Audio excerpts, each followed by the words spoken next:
Tais limitações, entretanto, não são nada em comparação às dificuldades enfrentadas pela Inquisição fora das muralhas da cidade.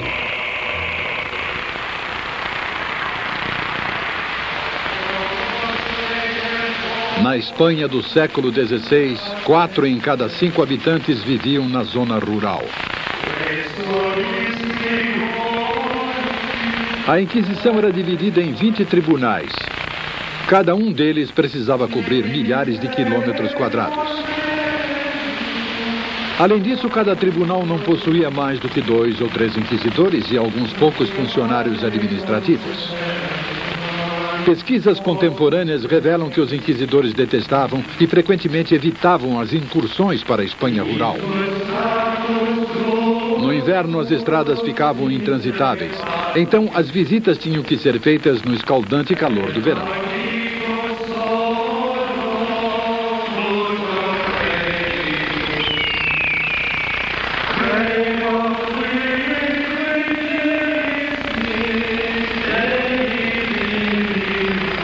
A carta de um padre de aldeia de 1562 é típica. Esta vila, escreveu ele, não conhece a Santa Inquisição. Era muito difícil controlar as áreas rurais. Absolutamente impossível. E, de fato, ao tentarem, encontraram enormes dificuldades.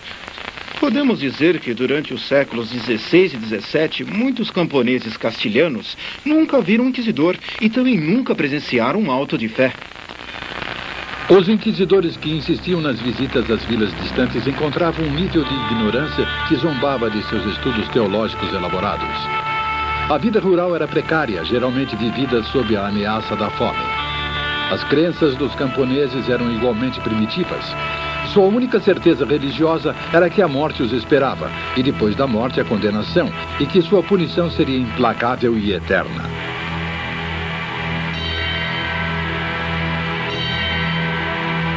Mas a distância entre a Inquisição e a Espanha rural era ainda maior do que parecia à primeira vista. O aviso do pároco de uma vila demonstra o problema real da Inquisição. Sejamos muito cuidadosos amanhã quando o inquisidor aqui chegar. Pelo amor de Deus, não contem histórias uns sobre os outros, nem toquem em assuntos referentes ao Santo Ofício. As investigações depararam-se com uma muralha de silêncio.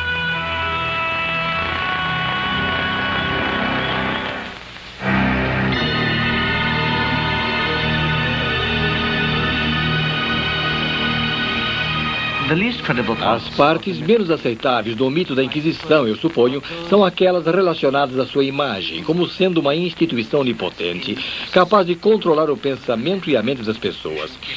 Os inquisidores não tinham o poder de controlar a sociedade da maneira que muitos historiadores imaginaram que eles tivessem.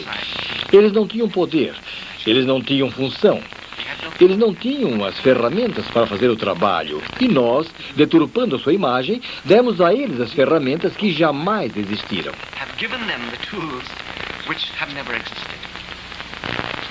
Sem poder no campo, ofuscada na cidade, a verdadeira Inquisição dificilmente é identificável com seu mito. Mas é a visão de Verdi que persiste de uma Inquisição que pode comandar um rei e forçar um povo subjugado a ajoelhar-se perante si.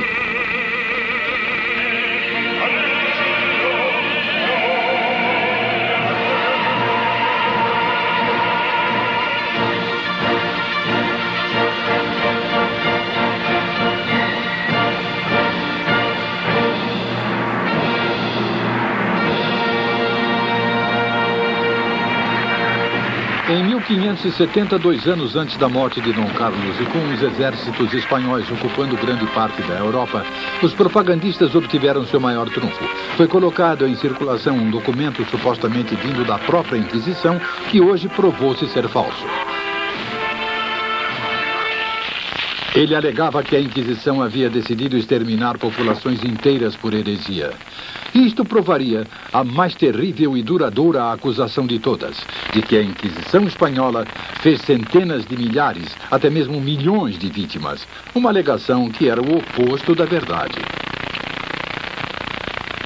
Na Espanha do século XVI, e falando apenas em termos de heresia protestante, menos pessoas morreram por heresia na Espanha do que em qualquer outro país ocidental. A Inquisição, por exemplo, durante todo o século XVI, talvez tenha executado algo como 40 ou 50 pessoas publicamente na Espanha inteira durante todo o século XVI. E isso inclui, é claro, as províncias da América também.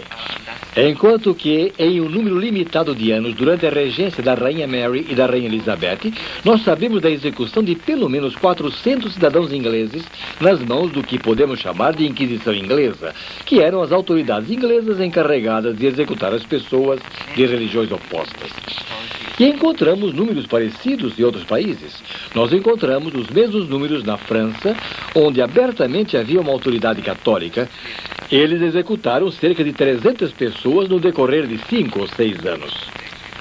Então, em qualquer país que se procure, vamos descobrir que o número de pessoas que morreram por heresia na Espanha ou por qualquer tipo de perseguição religiosa, e aqui eu incluo os convertidos, é mínimo comparado a outros países. Então, se realmente todos os países têm seu telhado de vidro, nenhum deles poderá tirar a primeira pedra, porque a Espanha tinha a reputação mais limpa em termos de matança de hereges do que qualquer outra nação europeia ocidental. Esta conclusão é baseada na pesquisa estatística que atualmente está sendo feita nos arquivos da Inquisição. Sem dúvida, agora é possível, com base na pesquisa feita por acadêmicos como o professor Jaime Contreras, chegar a uma estimativa científica do número total de vítimas da Inquisição espanhola. Podemos dizer que a atividade exercida pelo tribunal foi muito menor do que anteriormente se havia dito. Em número de vítimas, o Tribunal do Santo Ofício, durante os 350 anos de sua atividade, não variou entre as 3.000 e as 5.000 pessoas. Mortes na fogueira.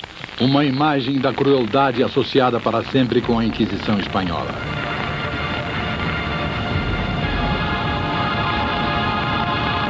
Mas a fogueira era usada para matar hereges na Inglaterra, França, Alemanha e Escandinávia também.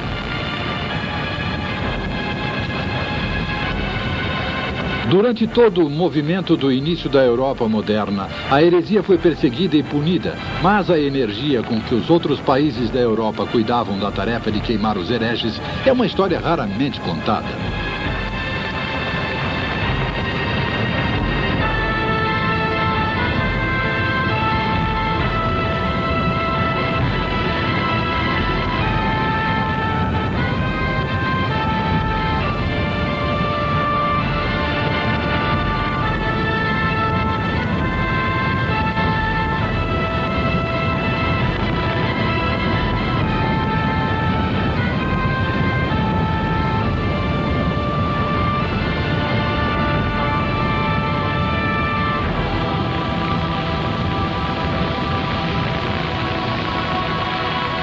Um mito só pode ser destruído com fatos, e o fato é que entre 3 e 5.000 pessoas pereceram nas mãos da Inquisição.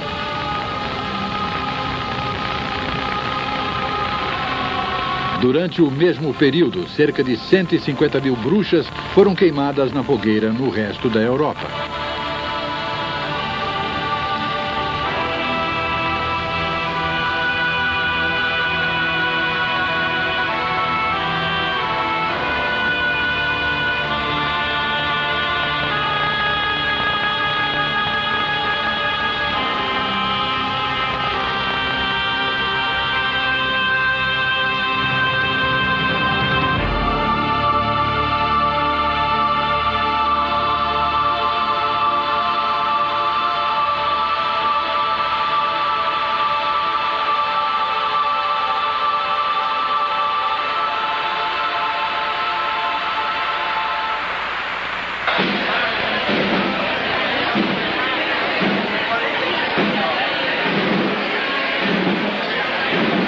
A ascensão espetacular do Império Espanhol seria seguida por uma queda irregular, mas inexorável.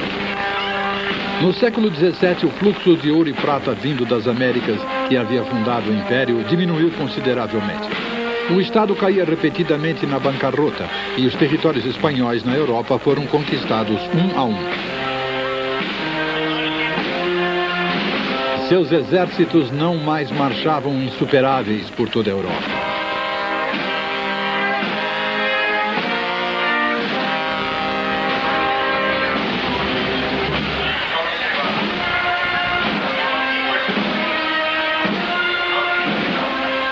A Espanha estava voltando à obscuridade da qual Ferdinando e Isabela a haviam resgatado 250 anos antes.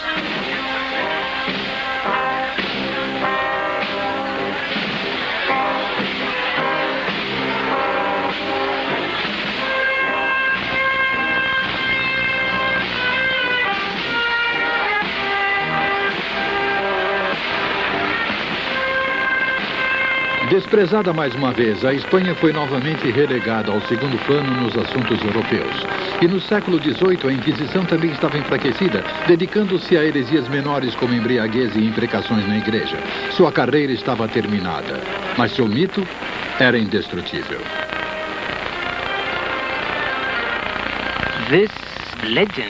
Esta lenda sobre a Inquisição espanhola cresceu, decolou e teve uma vida própria. E ao longo dos séculos ela tornou-se mais e mais distante da realidade. No século XVIII, por exemplo, quando Voltaire estava bradando contra os crimes da Inquisição, a Inquisição não estava matando ninguém. Não havia execuções nem nada parecido no século XVIII. E no século XIX, quando a Inquisição desapareceu, eles já não estavam executando ninguém há muito tempo. A Inquisição era eventualmente mencionada nas vielas de Madrid. Ainda assim, seus supostos horrores estavam sendo mais vividamente representados do que nunca. O pintor espanhol Goya retratou seus abusos para satirizar o governo espanhol corrupto de sua época. A agora extinta Inquisição poderia ser utilizada por Dostoiévski para criticar os governos despóticos dos czares na distante Rússia. Como mito, a Inquisição estava se tornando um sinônimo não só para o fanatismo religioso, mas para a repressão, a injustiça e o terror que os estados poderosos que a nova e moderna Europa infligia a seus cidadãos em toda parte. E por isso, a encarnação do mito da Inquisição no século XX teria uma utilização especial. A Inquisição americana, justiças e injustiças da Guerra Fria. Você é ou já foi membro do Partido Comunista? Você é ou já foi membro do Partido Comunista?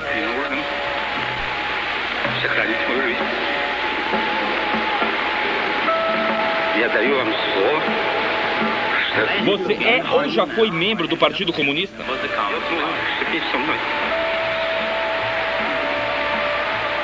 Você se recusa a responder se é ou já foi membro do Partido Comunista?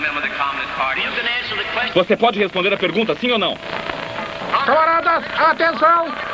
Nosso líder! Você é ou já foi membro do Partido Comunista?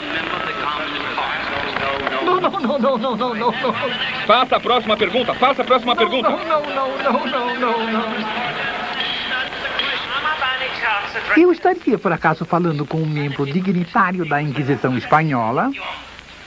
Ótimo, porque se estiver, eu quero deixar bem claro que estou preparado para contar a você qualquer coisa.